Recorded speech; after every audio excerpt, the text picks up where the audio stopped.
날씨가 많이 쌀쌀해진 것이 아니라 너무 추워졌죠. 아이고, 오늘 덜덜덜덜 떨면서 행여라도 바깥에서 고생하신 분들이 계시다라면 오늘 이 시간 내부의 공기가 아닌 우리 하나님의 따스한 그 성령의 따스함으로 따뜻한 은혜가 임하는 귀하고 복된 시간이 되어지기를 원합니다. 오늘 미가서 7장 1절로부터 13절까지 20절까지 다 나가려고 해도 너무 달라요.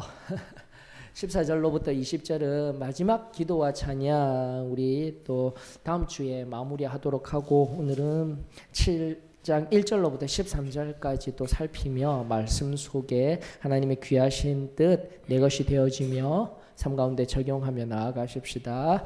자, 미가서 7장 1절로부터 13절 함께 통독하십니다.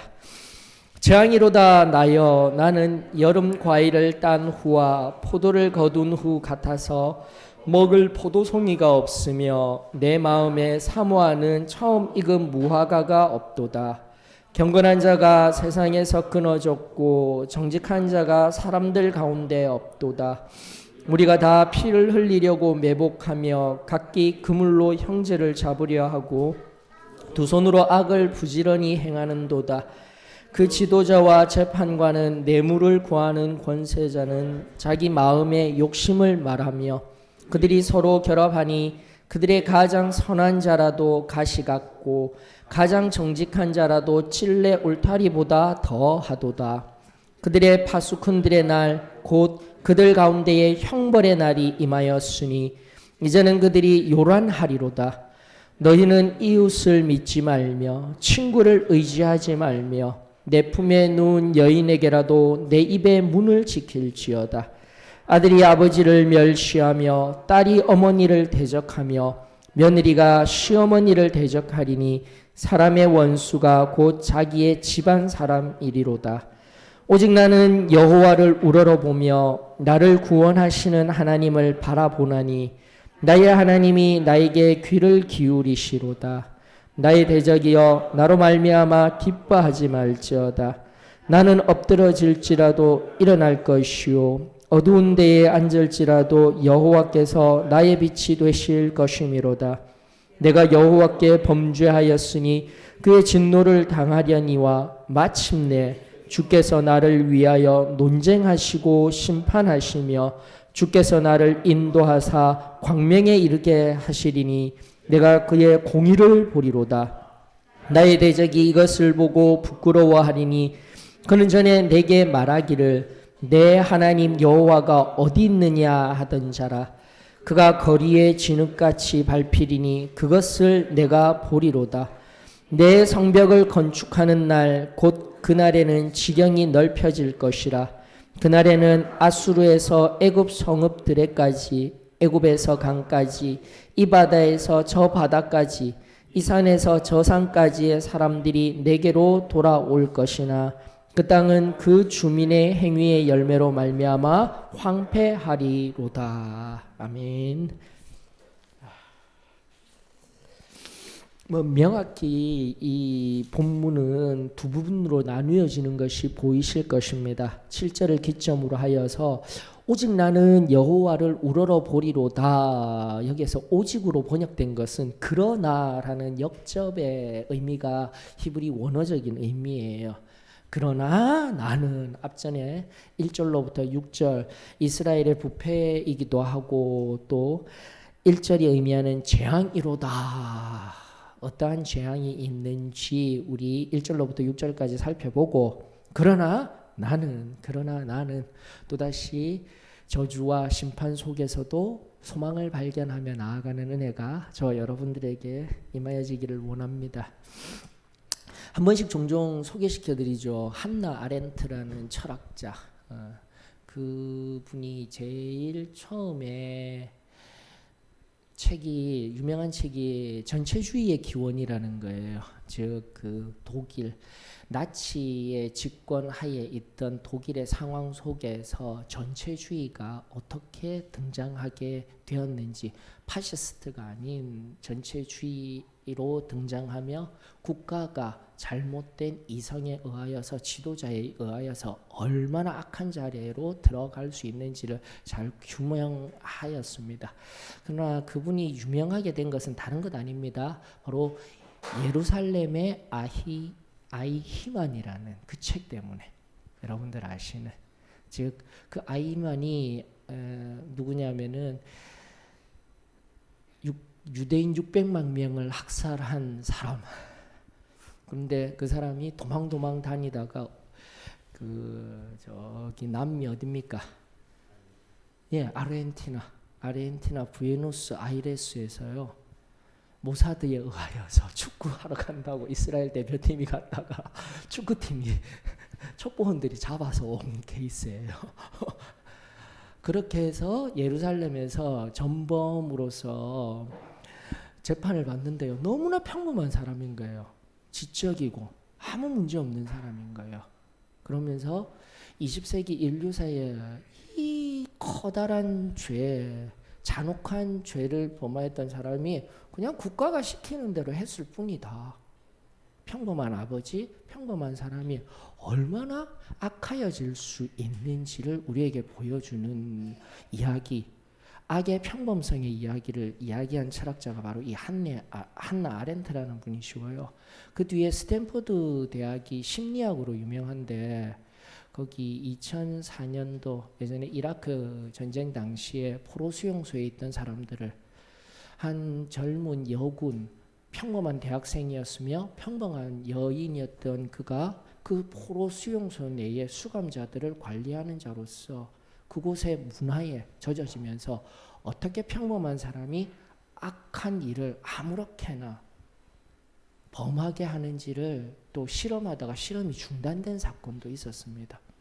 이와 같이 여러분들 악인, 선인 우리가 함부로 나눌 수 없는 것이 한계를 지울 수 없는 것이 우리예요. 인간이에요. 어쩌면 나는 지금 평범하게 선하게 살아가고 있다 하겠지만 어느 누군가에게는요. 정말 힘든 사람, 껄끄러운 사람을 넘어서 악한 사람의 자리에 있을 수도 있는 것이 우리예요. 여러분들. 이것이 오늘날 세상이 바라보며 세상이 논하고 있는 생활 그리고 사람에 대한 판단입니다. 제가 1절로부터 6절을 바라보면서 바로 이 지금까지 상고한 세상에서 발견되어진 악의 평범성, 결국 6절에 이야기하듯이 사람의 원수가 곧 자기의 집안 사람이리로다.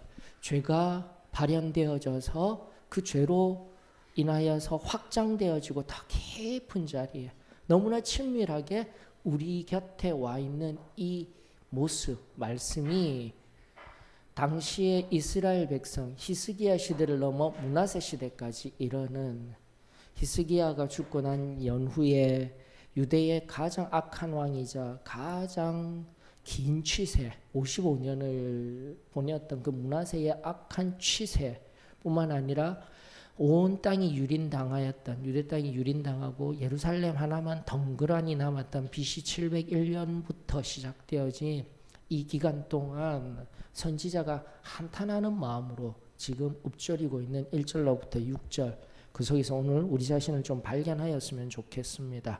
특별히 1절 재앙이로다 나여라는 알랄라일이라는 이런 히브리어 용어는 딱 두 번 나옵니다. 여기 한번 욥기 10장 15절에 딱 한번 여기에 한번 나오면서 그만큼 이 표현이 극심한 표현이에요. 그 알랄라이라는 말 자체가 슬프다, 화로다, 굉장히 극심한 슬픔을 표현하는 용어로서 정말 딱 두 번 나오는 그 정도로의 슬픔을 노래하면서 시작하는 말씀이 지금 미가서 7장 1절로부터 6절까지의 말씀이다라는 것입니다. 어떠한 재앙일까요? 1절로부터 우리가 쭉 살펴보니까 포도를 다 거두고 포도송이도 다 거두고 난 뒤에 아무것도 남지 않은 열매를 거둘 수 없는 자리에 있음을 한탄하면서 시작하고 있죠. 자, 그런데 문제는 2절이요. 열매를 거둘 수 없는 영역을 넘어서 오히려 어떻게 해요? 남은 열매를 가진 내 옆에 있는 형제조차도 공격하여서 내 것으로 뺏는 지경에 이른 이스라엘을 한탄하는 거예요, 여러분들. 어떠세요? 오늘날 탐욕의 이름으로 국가와 국가 간에 범하여지고 있는 문제. 우리는 대한민국이라는 나라 선진국이죠. 저만 선진국이라고 믿지는 않습니다. OECD에 가입한 나라입니다. 그 OECD에 가입함으로 말미암아 세계 수많은 나라 중에 5% 10%에 속한 나라가 되어져서 아무리 힘겹다 할지라도 세계로 눈을 조금만 돌려보면은 계속 제가 강조하고 있잖아요. 인류의 80%가 너무나 열악한 가운데 살아가는 것이 지금의 현실인 거예요. 이 순간 다시 한 번 더 하나님 앞에, 하나님, 지금 내가 아무리 힘든 자리에 있다 할지라도 이 나라에서 또 오늘의 말씀을 들으며 상대적인 열악함 속에서 불평하고 아파하는 것이 아니라, 하나님, 저 여기에서 하나님 말씀 듣게 하여 주시고 하나님 잘 섬기게 하여 주시니 감사를 드립니다. 하루의 먹거리 절대 놓치지 아니하고 먹여주시고 좀 더 이 편안함을 주심에 감사를 드립니다. 우리 자족할 수 있는 그 자족의 기쁨이 늘 충만한 저와 여러분들이 되었으면 참으로 좋겠습니다. 그러나 다시 한 번 더 조금만 눈을 넓혀서 보게 되면 탐욕의 시대에 형제의 것들까지 매복하며 잡으려고 하는 이 악한 이스라엘을 바라보며 누가 없다라고 성경은 말하고 있나요? 2절에 경건한 자, 그리고 또요 정직한 자예요. 하나님의 기준, 선명한 기준, 하나님의 뜻 앞에서 경건하다라는 것은 늘 신실한 자예요. 여러분들 이미 제가 경건은 정의해 드렸습니다. 알고 계시죠? 경건의 모양만 가지는 것이 아니라 경건의 능력을 가진다 했을 때 그 경건 뭐라고 했습니까? 하나님 앞에 날마다 서 있는 상태가 경건이에요. 예, 막 어떤 모습을 그려내는 게 아니에요. 새벽 예배 막 계속 참석하는 거 그거 경건 아니에요. 이 시간 다른 사람 다 어디 가 있는데 나 여기 나와 있어. 경건 아니에요. 그게 경건이 아니라 매 순간 하나님의 눈앞에 서 있는 것, 그것을 자각하고 있는 상태, 그것이 성경이 말하는 경건입니다 라는 것을 우리 꼭 기억하며 다시 한 번 더 여기 경건한 자, 하나님 앞에 매 순간순간 신실한 자, 나가 정직한 자라는 말 그대로 그 입술에 그 삶에 올곧고 올바른 걸음을 걸어가는 자, 우리의 교리적인 고백으로는 승리하는 자, 바로 성결한 자리에서, 순결한 자리에서 한 걸음 한 걸음 내딛고 있는 자, 저와 여러분들이 되었으면 좋겠습니다만은 지금 이 남유다의 상황 속에서는 어떻게 되었죠? 세상에서 끊어졌고 사람들 가운데 없도다라고 이야기를 하고 있는 거예요. 그러면서 4절에 가장 선한 자, 가장 선한 자라고 하는 세상에 남아있는 자, 같이 비슷한 용법의 사람들이 나옵니다. 가장 정직한 자라고 할지라도 세상 속에서 살아가는 자는 경건한 자도 아니고 정직한 자도 아닌 가시와 같은 사람, 찔레 울타리보다도 더 여기서 더한 사람, 이렇게 표현하고 있는 것입니다. 극심한 부패 속에 살아가고 있는 유다의 모습. 다시 한 번 더 3절은 지도자들을 이야기하며 지도자와 재판관과 권세자들 욕심으로 살아가고 있다는 것을 신랄하게 선지자가 비판하고 있다는 것 우리 기억할 수 있기를 원합니다. 그러면서 4절 하반절에 결과를 이야기합니다. 그 결과는 무엇입니까? 그들의 파수꾼들의 날 헤어져 있는데 곧 되어져 있죠. 그러니까 이게 동격이에요, 여러분들. 동격으로 어떤 날이죠? 그들이 형벌의 날이에요. 이게 이상해야 되는 겁니다. 이상해야 되는 거예요. 여러분, 파수꾼은 무엇입니까? 지키는 자예요. 죄가 다가오고 어둠이 다가오고 적군이 다가오는 것을 알리는 자예요. 근데 그 파수꾼들의 날이 무슨 날이 된다라는 겁니까? 형벌의 날, 곧 심판받고 멸망의 날이 되겠다 할 때는 이것이 말씀 속에서는 동격인데 이상해야 되는 거예요. 이상해야 되는 거예요. 자, 특별히 그 파수꾼 이 짭화라는 것은 하나님의 감찰하시는 눈하고도 연결이 되어집니다. 하나님이 나를 늘 바라보십니다. 오늘도 우리 여호와 하나님이 우리를 늘 지켜보십니다. 또 나아가 7절 이하에 보시면 내가 하나님을 바라봅니다. 동일한 내가 하나님을 바라보고 하나님도 나를 깊이 감찰하시는, 이미 6장 4절로부터 5절 앞서 어떠한 공의, 어떠한 공의롭게 행한 일이 무엇이냐 했을 때 모세와 아론과 미리암과 같은 선지자들을 늘 보내어 주셔서 하나님이 우리의 삶을 바라보시고 또 말씀하시고 깨우쳐 주신 그 놀라운 일들이 연결되어져야 되는 거예요. 자, 특별히 에스겔서 3장 17절에 바로 파수꾼에 대한 명확한 의미들이 있습니다. 성경적인 의미, 시편에도 많이 나와요. 그런데 이제 성경적인 의미에서 에스겔서 3장 17절에 보게 되면은 명확하게 인자야 내가 너를 이스라엘 족속의 파수꾼으로 세웠으니 너는 내 입술의 말을 듣고 나를 대신하여 그들을 깨우치라. 이 파수꾼과 관련하여서 가장 유용하게 잘 사용하고 있는 오늘날의 이단 뭘까요? 여호와의 증인이라는 곳이 있습니다. 오늘 부산에서 막 뭔가 어떤 단체에서 이 전도지를 뿌리는 것을 이게 무엇입니까 하고 저에게 이렇게 문의도 하고 좀 살펴봐 달라고 하더라고요. 휘황찬란해서 내용은 좋은 것 같은데 어떠한 단체에서 하는 것인지 좀 봐주세요 하는데 이 그림들은 어디서 많이 본 그림들이에요. 그 파수대라고 하여서 보게 되면 아주 생생하게 그리면서 나타내고 있는 여호와의 증인에서 많이 사용하는 그림인 것 같은데 내용은 성경적이에요.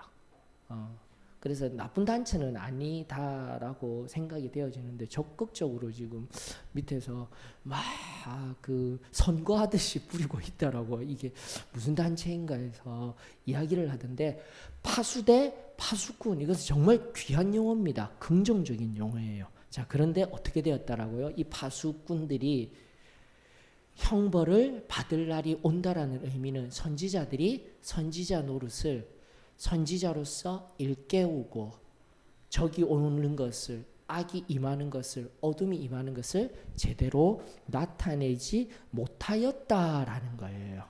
그러면서 결국은 나는 하나님의 뜻을 행하고 있어서라고 생각했지만 마지막 4절의 하반절 뭐라고 이야기를 하고 있습니까? 이제는 그들이 요란하리로다라고 하는데 이 요란하리로다는 히브리어가 당황하고 혼란스럽다라는 뜻이에요.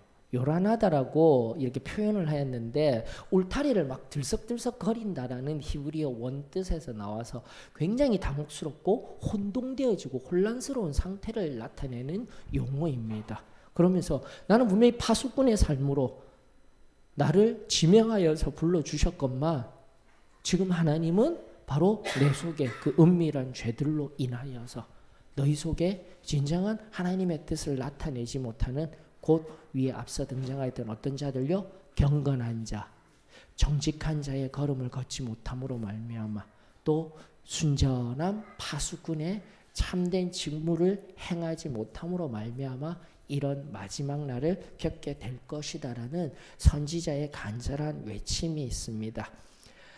저와 여러분들의 것이 되어지지 아니하기를 원합니다. 예. 그런 차원에서요. 이제 5절로부터 6절을 바라보게 되면 일단은 죄의 용어로요. 저는 이거 죄의 예전에는 죄가 누룩과 같습니다 하면서 누룩은 뭐예요? 점점 더 확장되어지는 거예요, 여러분들. 성경이 말하는 아주 고전적인 의미입니다. 죄는 누룩과 같다라고 이야기를 하고 있고요. 죄는 베이킹 파우더입니다. 그리고 죄가 확장되어져서 우리 가운데 문화화가 되어집니다. 그래서 저는 이걸 죄의 문화 일반화라고 이야기를 해요. 우리 삶에 이렇게 표현될 수 있어요. 이게 문화 인류학안에서 이 문화화라는 용어가 뭐냐면은 여러분들 인간의 이 생물학적 욕구를 한계를 짓고 제한을 시켜서요 표준화시키는 것을 문화화라고 이야기를 합니다. 용어가요 긍정적인 거예요. 단적인 예로 우리 민진이가 막 열심히 SNS 활동을 하고 있습니다. 그대로 내버려 두면 어떻게 되죠? 계속해요. 그것을 어떻게 해야 됩니까? 부모님이 하면 안 된단다 하고 제한을 두고 한계를 주어서 가르치는 과정이 바로 뭐라고요? 문화화예요.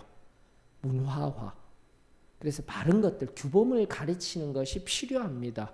좋은 것입니다. 그래서 제가 항상 지금도 우리 많은 분들, 여기에 계신 분들은 저와 함께 하면서 우리에게 긍정적인 문화가 필요합니다.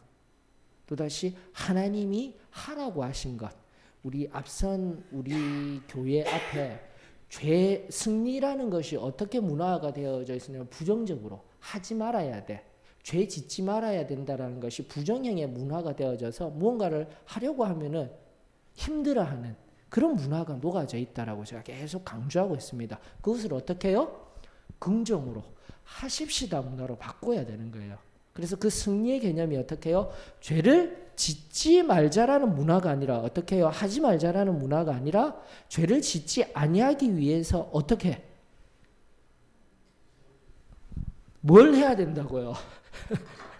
항상 죄를 하지 말자가 아니라 무엇을요? 하나님의 말씀 또는 뭐요? 뜻. 뜻 또요?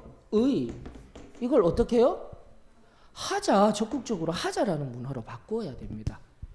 가만히 있으면은요. 죄 짓지 아니하면 돼라는 소극적인 자리로 들어가서 꼼짝도 안 하고 꼼짝도 하지 아니하고 내가 승리 생활하는 듯이 여길 수 있고요. 꼼짝도 하지 아니하고 하나님의 뜻을 이루며 살아가고 하나님의 자녀와 같이 살아가는데 굉장히 지금 우리가 소극적인 삶을 문화화된 삶을 살아가고 있어요. 이것을 바꿔야 됩니다. 하나님의 뜻대로 하나님의 말씀대로 하자. 하나님이 기뻐하시는 일이면 하자. 이게 바로 문화화라는 용어의 정의다라는 거예요. 즉 죄를 범하지 아니하며 긍정적인 하나님의 말씀을 뜻대로 하자. 이게 자꾸 문화가 되어져야 합니다. 우리 안에 긍정적인 문화가 되어져야 됩니다. 하나님의 문화가 되어져야 합니다. 제가 문화화 얘기를 하는데 그에 반해 우리 안에 제가 방금 명명한 죄용어로 죄의 문화 일반화가 되어진 영역들이 커요. 이게 지금 5절로부터 6절 속에 제가 보여줍니다. 파수꾼에 의한 외침의 한계를 정하고 지금 앞서 얘기한 바와 같이 파수꾼 이런 흐름 속에서 해석해 드렸습니다. 파수꾼이 하여야 하는 일은 무엇입니까? 외쳐야 됩니다. 죄 짓지 말아라고 이야기를 해야 합니다. 하나님 말씀대로 살아야 된다라고 해야 합니다. 돌아오라고 해야 됩니다. 그거 하지 말라고요? 제한을 두는 거예요. 하지 말아라. 외치지 말아라. 그러면서 지금 어떻게 해요? 우리의 삶에 이웃에게 뭐 하라고요? 믿지 말아라. 친구를 의지하지 말아라. 내 품에 누운 여인 곧 내 사랑하는 아내 또는 내가 의지하고 있는 남편에게라도 내 입의 말 진리를 나누고 진실한 대화를 하지 말아라. 이게 보여야 되는 거예요. 우리 속에 죄가 문화화되어진 일반화의 현상입니다. 하지 않음으로 말미암아 여러분들. 그러면서 또 그 뒤에 6절 또 뭐 하고 있습니까? 아들과 아버지의 관계, 딸과 어머니의 관계, 며느리의 관계 속에서 또 용어들이 등장할 수 있죠. 멸시합니다. 이 멸시라는 히브리 용어는 우습게 여기는 거예요. 권위를 상실하고 권위를 망각해버리고 권위 자체를 인정하지 않습니다. 종교, 커다란 틀 안에서 종교입니다. 그리고 진리 안에서의 기독교입니다. 기독교 안에서의 교회 안에서의 우리 안에서 권위는 상실되어지면 안 됩니다. 권위가 있어야 되는 거예요. 하나님을 향한 그리고 하나님을 통한 하나님에 의한 그 권위를 인정해야 되는데 우리는 지금 우리 심령 가운데 멸시하는 게 있어요. 그러면서 대적합니다. 순간순간 영적인 고슴도치들이 다 돼요.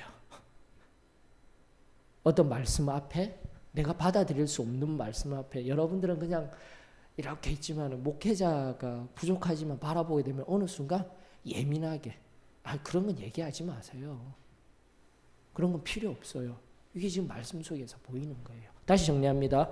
의심합니다. 불신합니다. 진실한 대화를 나눌 수가 없습니다. 멸시합니다. 즉 진리, 교회 안의 질서, 권위들을 무시하기 시작한다는 거죠. 무시를 넘어서 멸시하게 우습게 여긴다는 거죠. 그러면서 대적하여서 어떠한 자리까지 갑니까? 원수가 되는 자리까지 나아가는 거예요. 이것이 지금 우리 속에 서서히 스며든 하나하나 사단의 전략적인 공격 도구들입니다. 라는 것을 기억하였으면 좋겠습니다. 다시 정리합니다. 적어드려요. 5절로부터 6절까지 발견되어진 우리 안에 사탄의 도구, 의심, 또 뭐요? 불신. 지금 그렇게 있다니까요. 여러분들 내가 이성화시키고 내가 지금 어느 순간 신화화되어진 자리에서요. 하나님 앞에 묻거나 아니면 이성적인 객관화시키는 작업, 곧 상대방이 어떠한 얘기를 들었다라면 그 사람에게 물어보면 되잖아요. 이것이 바로 진리를 찾아내는 방법, 또 진실한 나눔의 방법인데 누가 그러더라. 또 누가 이렇게 말했대 하게 되면 의심부터 시작해요. 그게 바로 불신을 조장하고 대화도 없게 만들어버리면서 우리 가운데 조금씩 사단이 스며와 지금까지 말씀드렸던 긍정의 문화와 그리고 하나님 말씀에 의한 문화와 하자 하는 것들을 못하게 만드는 정말 중요한 관점이라고 저는 생각합니다. 멸시하며 대적하며 원수되게 한 것. 비단 이것이 가정 안에까지 침투되어진 제가 깊이 침투한 우리의 가장 친밀한 자리에까지 들어왔다라고 성경은 말하고 있으며 그것을 이제 유대 전체적으로 확장하고 있지만 우리 적용해야 됩니다. 우리 교회 안에 지금도 기도할 때마다 우리 과거로부터 지금 현재도 보여지는 이 영적인 무기력함들, 사단이 우리를 꼼짝도 못하게 하고 있는 하지 마라는 이 문화화 속에서 발견되어지는 이런 모습들을 하나하나 내 것과 같이 여기며 엎드려 기도하고 있습니다. 함께 기도하며 중보하며 먼저 나로부터 의심, 불신, 진실한 대화 없음, 멸시, 혹시라도 내가 대적하며 끊임없이 말씀과 권위 앞에 아무렇게나 함부로 대항하다가 원수와 같이 쌓아둔 것은 없는지, 불편한 것은 없는지 하나님 앞에 내 심령을 온전히 올려드려야 합니다. 그럴 때 해결책이 등장하는 거예요. 이 암울하고 절망적인 상황 속에서 선지자는 다른 것 하지 않지 않습니까? 7절에 그러나 나는 어디를 바라본다고요? 여호와 하나님을 우러러 바라봅니다. 구원의 하나님을 바라봅니다. 그리고 그분의 음성에 내가 귀 기울입니다. 다 알고 있잖아요. 다 알고 있는데 내가 지금 안 되고 있는 영역이잖아요. 지금도 항상 얘기하고 있지만 먼저 기도해야 되는데 내가 판단하기 전에, 말하기 전에, 행하기 전에 하나님 앞에 먼저 끊임없이 기도해야 되는데 지금 우리 아침마다 창세기 강의하고 있잖아요. 제가 이 엘리멜렉 종의 모습을 바라보면서 너무 감사한 거예요. 가는 곳마다 기도하잖아요. 뚜렷한 목적의식 가지고 기도하면서 하나님의 뜻대로만 되어지기를 원합니다. 제가 깜짝 놀라요. 창세기로부터 시작되어진 이 놀라운 삶의 원리가 우리는 어느 순간 잊어버린 거예요. 성령이 내 안에 자정하고 있습니다. 은밀한 내 교만에 의하여서 내 판단이 어느 순간 그로 인하여서 함부로 말하고 함부로 의심하고 함부로 불신하고 했던 말들, 행함들 하나님 앞에서 진정한 회개가 이루어지기를 주의 이름으로 축원합니다. 해결해야 돼요. 해결 안 되면은 그거 그대로 사단이 나중에 또 참수합니다. 제가 지금 인생에 관한 이야기를 하고 있는 거예요. 특별히 성도된 자들의 이야기를 하는 거예요. 그거 해결 안 하면 또 어느 순간 어느 상황을 통하여서 다시 돌이켜서 또 사단이 콕콕 찌르고 있어요. 너 그때 그랬잖아. 저 때 그랬잖아. 해결이 안 된 상황 속에서요. 그럼 참으로 회개를 통하여서 참된 자유가 저 여러분들에게 임하여지기를 원합니다. 다시 한 번 더 하나님을 바라보며 지금의 나의 상황은 선지자가 나뿐만이 아니라 자신의 개인뿐만이 아니라 지금의 유대 맞아. 특별히 9절 내가 여호와께 범죄하였사오니 선지자 자신도 마찬가지고 유대 자신의 민족들과 동일화시키면서 범죄하였기 때문에 넘어지고 엎드러지고 내 대적들 앞에서 지금은 밟히는 상황 가운데 있지만 지금도 하나님을 바라보며 그 구원의 하나님을 바라보며 귀 기울일 때에 하나님이 어떻게 하시겠다고요? 8절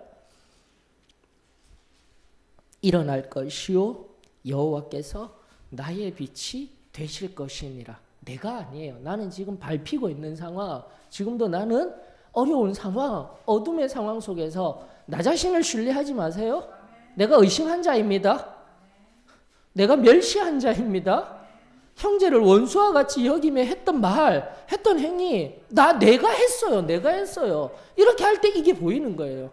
나는 지금 짓밟히는 자리에 있다 할지라도 내가 하나님을 또다시 바라보며 그 구원의 하나님을 붙들게 될 때 여호와 하나님께서 빛이 되어 주실 것입니다. 이게 지금 미가서가 지금 여기 이 본문 속에서 명확하게 끄집어서 말하고 있는 거예요.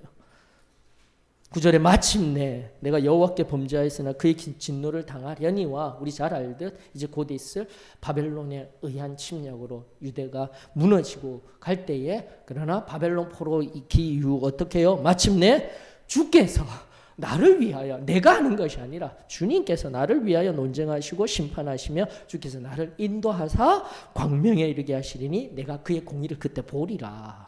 그때가 언제입니까? 성경은 11절 12절로부터 이렇게 이야기를 하고 있습니다. 이 11절로 12절이 그 본문 그대로 직역이 된 게 아니에요. 여러분들 보게 되면은 내 성벽을 건축하는 날 이렇게 되어져 있죠. 그래서 제가 계속해서 강조하고 있습니다. 70년 유대 70년 그 70년 포로기 설이 있다라고 했습니다. 몇 가지 설이 그냥 우리 성전 중심으로 여러분들 보십시다 했어요. 성전이 언제 무너졌다고 했죠? BC 586년 이때 완전히 회파를 당합니다. 성전 중심의 70년 뒤 언제죠? BC 516년에 무슨요? 스룹바벨 성전이 세워진다니까요. 하나님의 말씀이 그대로 이루어지는 거예요, 여러분들. 성전이 어떻게 해요? 성벽이 어떻게 해요? 건축되는 날. 이때 바로 70년 포로기가 끝나고 자유케 되어지고 하나님께서 남은 자들을 다 불러내는 이 선지. 지금도 미가서는 우리는 지금 현대 과거의 이야기들이지만 지금의 이 미가는 어떻게 해요? 예언의 의미인 거예요. 미래를 바라보며 예언하는 거 다 이루어졌습니다. 아멘. 할렐루야. 바로 그때 그 심판의 자리에서 포로의 수치를 당하는 자리에서 하나님이 반드시 건축하게 되는 날, 이게 이 삼중으로 되어져 있어요. 날이. 그런데 날을 제대로 표현을 안 했어요. 11절로부터 12절. 어떻게 되어져 있냐면은 삼중의 날, 욤 리브노트 해서 내가 성벽을 건축하는 날. 욤이 바로 날이라는 뜻이에요. 때, 그런 의미. 욤 이르하크라고 해서 내 지경이 넓혀질 날, 이렇게 되어져 있어요. 원어는. 그리고 12절 마지막에 번역된, 그러나 히브리 원어는 제일 처음에 나오는 날 어떤 날일까요? 욤 야보우에서 내가 어디로부터요? 돌아올 날. 이 세 가지가 삼중의 의미로 바로 자유하게 될 것이며 이때 돌아와서 참으로 하나님 앞에 온전한 제2의 성전기 시대, 그 온전한 부흥의 때 에스라 느헤미야를 통하여서 하나님이 살아계심을 보게 되는 그 공의의 때를 미가서가 언제부터요? 200년 전부터 예언하고 소망과 희망을 우리에게 주셨습니다. 사랑하는 성도 여러분, 다시 한 번 더요. 지금도 오늘날 내 삶에 죄로 인하여서 아직도 해결하지 못한 죄, 특별히 성도들 승리의 신앙이라는 이 함정에 빠져서 나는 죄를 안 짓는다 생각하는 것 같아요. 아닙니다. 나 자신을 겸손히 겸허히 살폈을 때 앞서도 말씀드린 죄의 문화가 일반화되어진 내 삶 속에 하나님의 불꽃 같은 눈앞에서 나 자신을 살펴야 돼요. 다시 거슬러 가세요. 파수꾼이 되어져야죠. 살피는 자가 되어져야 돼요. 히브리어 짜파가 되어져야 돼요. 내가 살피는 것 같지만 그 또한 하나님이 나를 깊이 살피시고 또 가르쳐 주셔서 그 진리의 영이 우리를 가르쳐 주실 때 하나님 내가 잘못하였습니다. 그 진정한 회개하였을 때 하나님의 은혜가 임하는 거예요. 그리고 우리의 간증이 달라지게 되는 거예요, 여러분들. 어떤 간증이요? 은혜 주셔서 감사합니다가 아니라 그 전에 내가 예수님 잘 믿는 줄 알았지만 내가 이러저러 했습니다. 그게 나오는 게 진정한 회개에 의한 은혜예요. 이게 지금 사라졌어요. 우리 입술에서. 오늘 미가서를 통하여서 제가 이제 앞으로 1년 동안 지교회를 가면서 시편 51편을 가지고 또 강해할 진정한 회개에 관한 가장 짤막한 성경적인 원리입니다. 진정한 회개를 통하여서 하나님의 은혜를 경험하였습니까? 그 하나님의 은혜가 다시 내 삶에 임하였을 때 그 전의 삶을 다시 한 번 더 하나님 앞에서 내가 잘못되었었구나를 인정해야 되는 거예요. 그거는 없어요. 은혜 받아서 기뻐. 정서와 감정이 될 수 있는 거예요. 은혜 받아서 기뻐. 그래서요. 그 전의 삶은 변하지 아니하고 다시 똑같은 일을 반복하고 있으면 그것은 은혜입니까? 아닙니까? 아니에요. 속지 마십시오, 여러분들. 바로 지금 파수꾼이 그 마지막 형벌의 날에 당혹스러워지며 혼란을 당할 일이 있을 것이라는 이 선지자의 말 앞에서 오늘 다시 여호와의 빛 앞에 우리 온전히 설 수 있기를 원합니다. 결론의 말씀 드립니다. 악의 평범함으로 죄의 문화, 일반화된 삶의 현장에서 우리는 구원의 하나님을 바라보아야 합니다.